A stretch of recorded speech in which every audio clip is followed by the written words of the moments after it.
Shalom, selamat pagi Bapak Ibu Saudara sekalian. Sebelum kita mendengar renungan Manarema, mari kita akan sama-sama berdoa terlebih dahulu.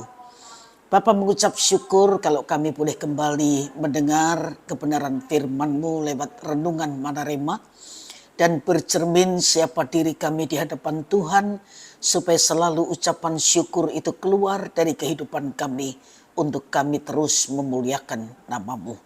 Urapi hamba-Mu, urapi semua yang mendengar kebenaran ini, supaya baik yang menyampaikan maupun yang mendengar sama-sama diberkati oleh Tuhan. Dalam nama Tuhan Yesus Kristus kami sudah berdoa. Haleluya. Amin.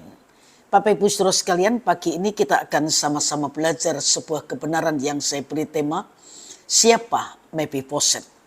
2 Samuel pasal yang ke-9, satu ayat saja ayatnya yang ke-8. 2 Samuel pasal 9 ayat yang ke-8.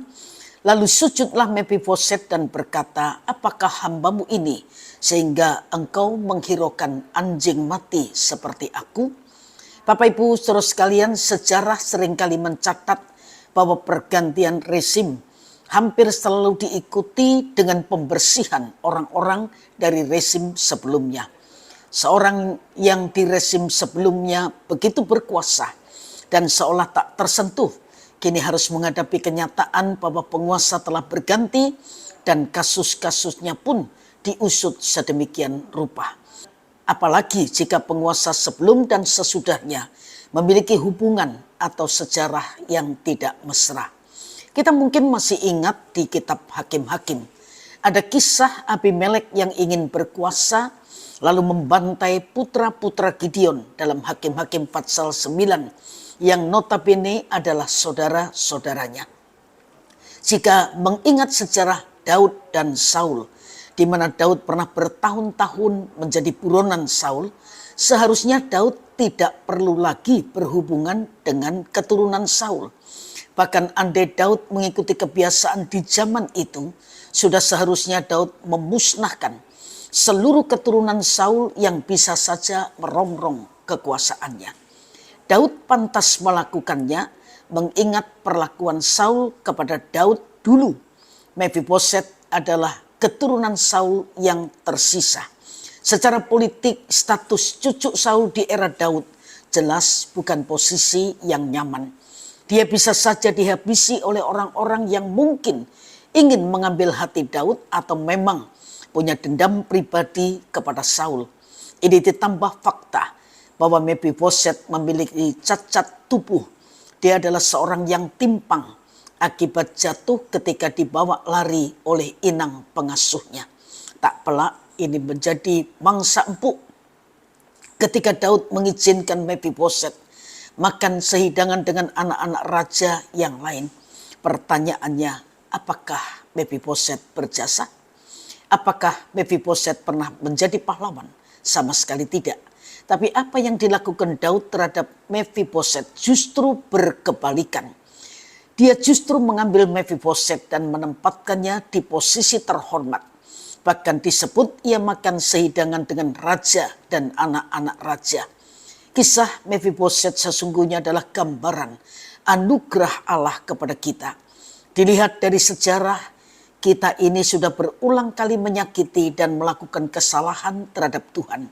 Sama seperti Mephiboset yang cacat, bahkan menyebut dirinya sebagai anjing mati yang jelas tidak bisa berperang atau membantu Daud.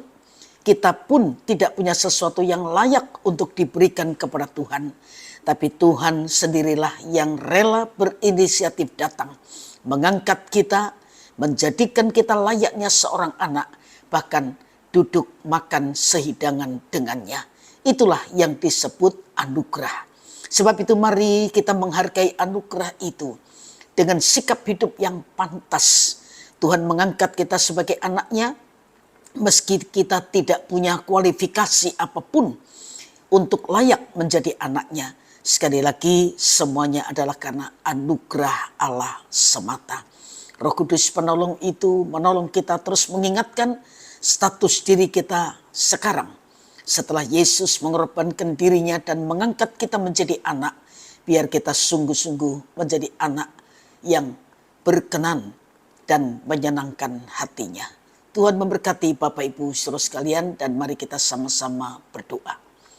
Bapa, bersyukur kalau kebenaran firman-Mu mengingatkan kami siapa kami di hadapan Tuhan. Mephiboset adalah kami, orang-orang yang sudah mendapatkan anugerah daripada Tuhan. Itu sebabnya biar kami tidak mempermainkan hidup kami dengan kembali melakukan hal-hal yang jahat, dengan kembali hidup berdosa, tapi kami hidup menyenangkan dan memuliakan Tuhan. Berkati semua yang sudah mendengar kebenaran ini, dan biar Roh-Mu yang kudus menolong kami untuk kami dapat menangkap lebih dari apa yang kami dengar pagi ini. Terima kasih, berkat-Mu menyertai setiap kami, dan dalam nama Tuhan Yesus Kristus kami sudah berdoa. Haleluya. Amin. Selamat pagi, Tuhan memberkati Bapak Ibu saudara sekalian.